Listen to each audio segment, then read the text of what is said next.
Hello. So I loved doing the videos so much last week, I thought I'd bring them back. Um, Maybe even make it a weekly feature. We shall see.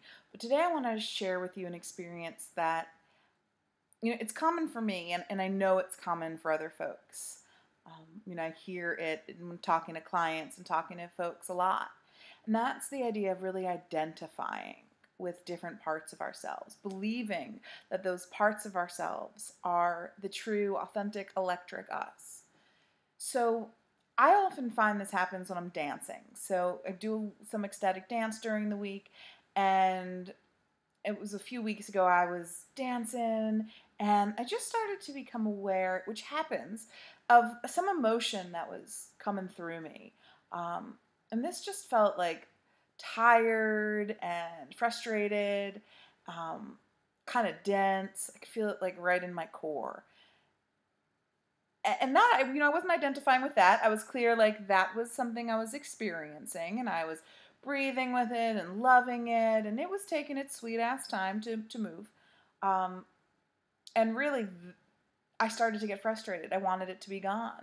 I wanted it to be done with. It's like, here's this thing that was, somewhat uncomfortable, not, completely delicious and ecstatic, and I was dancing. And I wanted to get my groove on, and I didn't want to deal with this part of me. And I started to think, oh God, come on, you need to go. I was, God, why is this happening? I need this to go. It was a familiar sensation in my body. Um, and I had a real opportunity there to love it. And I was trying to, but I was also starting to get frustrated that it wasn't just immediately disappearing. And so I kind of just took myself off the dance floor. Well, really, I just sat in the corner because I thought I need a second here, because I didn't like the dynamic that was going on. And I'm grateful that I could kind of step back for at least that second and realize, okay, I'm going to sit out for a sec here.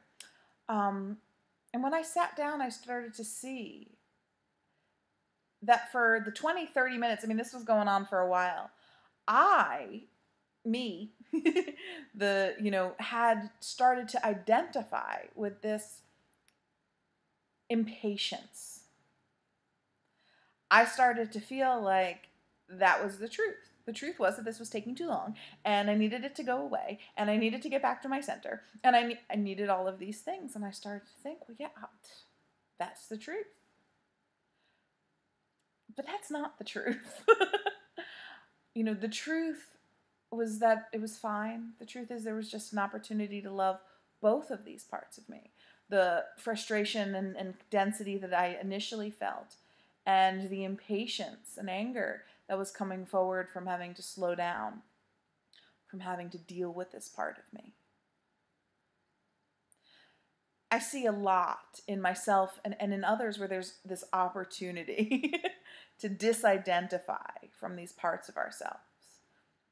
We'll suddenly be in this moment and think, yeah, no, that's the truth. It's like these parts of us, even in its frustration, was convincing. It could say the right thing. It knew, it wasn't that it was wrong. It would be fantastic to really be fully back in my electric flow, feeling yummy and delicious. But it's like the density and the emotion that had initially been coming forth, and then this other part of me.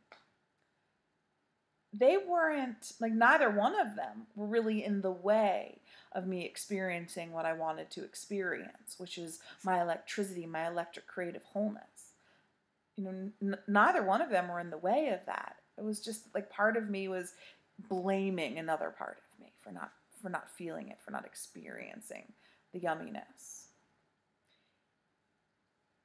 Here's what I know. That the most electric, authentic us does not in any way engage in argument. It doesn't have to. It's not the angel on our shoulder. It's not the devil on our shoulder either. Neither one of those are the truth of who we are. Our truth exists outside of the dichotomy of right and wrong. It has nothing to prove. It just is. It is love, and it's willing to love all of the parts of who we are if we're willing to let it. I see it a lot in talking to clients. They'll be really getting into the story of being right, or they're the part of them that's right, part of them that knows exactly what they have to do, and they should be doing that, and they can't understand why they're not, and they're so frustrated with these old patterns of theirs. And consistently I just invite them back. Deep breath. Let's go back further inside of you.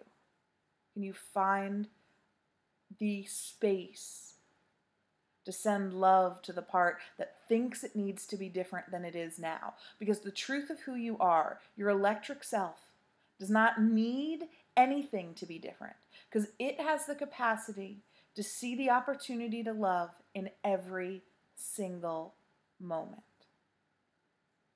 Always. That's not to say that you don't want things to be different, that there's not an opportunity to have more, to, stretch into things that are more in your pleasure, that are more electric, that, to do really what you damn well please. I always say it's like you love yourself, and then you get to do what you damn well please. But the reason for that is the moment that we love ourselves, we and truly love ourselves, the opportunity comes to come back into who we are, to step back into our electric truth. That's the opportunity. So I dare you. It's like, take a moment. Who are you identifying with? Are you identifying with the truth of who you are? Are you identifying with a part? So if, like I said, the key is if you are engaged in any argument in your head, if there's any level of angel or devil on your shoulder, any back and forth, any of that, it's not your authentic electric self. It's just not. And you can listen. And in fact, I encourage you to listen, consciously, not just letting it chat, and yell at other parts of you, but to really take some time and say, I hear you, I see you, I hear you, I love you. What is it you want to say once, finally, for all? What's your voice here? For you to do that, it's fantastic. You can listen, but you don't have to follow. They're not in charge. Your electric, authentic self, if you allow it to be, will guide you. Use your pleasure to guide you. Use what feels electric to guide you. But the more you choose to anchor into that, rather than the bullshit voices, and they're not bullshit. What they're spewing is bullshit. What they're spewing is just their story, and it's not the truth. So again, if you're aware of any back and forth, any tug, look at the 2 sides, the 3 sides, the 10 sides, however many sides there are. Look at them. Take a moment to feel each one of them. Take a moment to hear each one of them. Send each one of them love. And as you do, you will step back into the truth of who you are. And then you get to make the decision. It's a heck of a lot more fun that way. So I'd love to hear your thoughts. Feel free to comment below or on the Facebook page, or shoot me an email at joanna@joannarothman.com. You can find all that other fabulous stuff I do over at joannarothman.com. And I'll see you next week. If you have any topic ideas for what you'd like me to talk about in these lovely little videos, I'd like to hear them, because I put a call out on Facebook the other day for podcast ideas and got a fabulous one. So I'm definitely open. And you have a wonderful week, and I'll see you next time. Bye.